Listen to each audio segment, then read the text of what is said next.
कहानी की शुरुआत में हमें एयरपोर्ट दिखाया जाता है, जहां हम ब्रैड नाम के एक पायलट को देखते हैं। वो तेजी से जहाज की तरफ जा रहा होता है और साथ ही साथ वीडियो कॉल पर अपनी बेटी से बात भी कर रहा होता है। उसकी बेटी कहती है कि आज सुबह मैंने न्यूज देखी थी, जिसमें बताया जा रहा था कि आप जिस एरिया में जा रहे हो वहाँ का मौसम बहुत ज्यादा खराब है, जिस वजह से और भी कई सारी फ्लाइट्स कैंसिल कर दी गई हैं। इसलिए आपको भी अपनी फ्लाइट कैंसिल करके घर वापस आना चाहिए। लेकिन ब्रैड मुस्कुराकर जवाब देता है कि मैं पहले भी कई बार ऐसे मौसम में सेफली जहाज उड़ा चुका हूँ, इसलिए तुम परेशान मत हो, मैं जल्द ही घर वापस आ जाऊंगा। ये सुनकर उसकी बेटी खुश हो जाती है और कॉल काट देती है। उसके बाद ब्रैड जहाज के केबिन में आकर को पायलट से मिलता है। को पायलट थोड़ा सा नर्वस था क्योंकि आज वो पहली बार फ्लाइट उड़ाने वाला था। तभी एक एयर होस्टेस आकर ब्रैड को बाहर बुलाती है, जहाँ एक पुलिस अफसर ब्रैड को बताता है कि इमरजेंसी की वजह से तुम्हें एक कातिल को अपने साथ ले जाना पड़ेगा, जिसका नाम टोनी है। टोनी एक बहुत ही ताकतवर और खतरनाक इंसान है जिस पर मर्डर का केस है और अब इसे जहाज के जरिए दूसरी कंट्री ले जाकर उम्र भर कैद के लिए जेल में डाला जाएगा। वो पुलिस अफसर ब्रैड से कहता है कि ये जिम्मेदारी हम तुम्हें इसलिए दे रहे हैं क्योंकि तुम एक काबिल और समझदार पायलट हो। ब्रैड मान जाता है और टोनी को सबसे लास्ट वाली सीट्स में बिठा देता है ताकि बाकी पैसेंजर्स को कोई परेशानी न हो। उसके बाद सभी पैसेंजर्स अपने सीट्स पर बैठ जाते हैं और ब्रैड जहाज के स्टाफ के पास आकर कंफर्म कर लेता है कि सभी पैसेंजर्स आ गए हैं, जिसके बाद जहाज टेक ऑफ कर लेती है। ऊंचाई पर पहुंचने के बाद ब्रैड जहाज को ऑटो पायलट पर लगाकर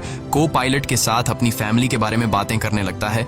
ब्रैड को पायलट को मोबाइल में अपनी बेटी की फोटो दिखाता है और कहता है कि मैं अपनी बेटी से बहुत प्यार करता हूं और हमारा इस दुनिया में एक दूसरे के अलावा और कोई भी नहीं है। दूसरी तरफ जहाज में बैठे पैसेंजर्स सफर को एंजॉय कर रहे होते हैं, लेकिन उन्हें पता नहीं था कि कुछ देर बाद उनके साथ बहुत ही बुरा होने वाला है। केबिन में बैठे दोनों पायलट्स भी खुश थे और जहाज भी नॉर्मल तरीके से फ्लाई कर रहा था, लेकिन तभी अचानक मौसम खराब हो गया और जहाज हल्के से झटके लेने लगा, जिस वजह से ब्रैड परेशान हो जाता है क्योंकि उसे कुछ ठीक नहीं लग रहा था। वो सभी मुसाफिरों को सीट बेल्ट बांधने के लिए अनाउंस करता है और रेडियो के जरिए वो कंट्रोल टावर से बात करने की कोशिश करता है, पर उसकी बात नहीं हो पाती क्योंकि मौसम खराब होने की वजह से यहाँ के सारे रेडियोस काम करना बंद कर देते हैं। तभी अचानक बिजली का तेज झटका प्लेन से आकर लगता है, जिस वजह से प्लेन जोर जोर से झटके लेने लगता है। ब्रैड पैसेंजर्स का हाल देखने के लिए केबिन से बाहर जाता है। पैसेंजर्स को देखकर ब्रैड को थोड़ा बहुत सुकून मिल जाता है क्योंकि सभी पैसेंजर्स सेफ थे, पर यहाँ अब धीरे धीरे लाइट बंद होती जा रही थी और तभी प्लेन को कई और झटके लगते हैं, जिससे ब्रैड का सिर सामने छत से टकराकर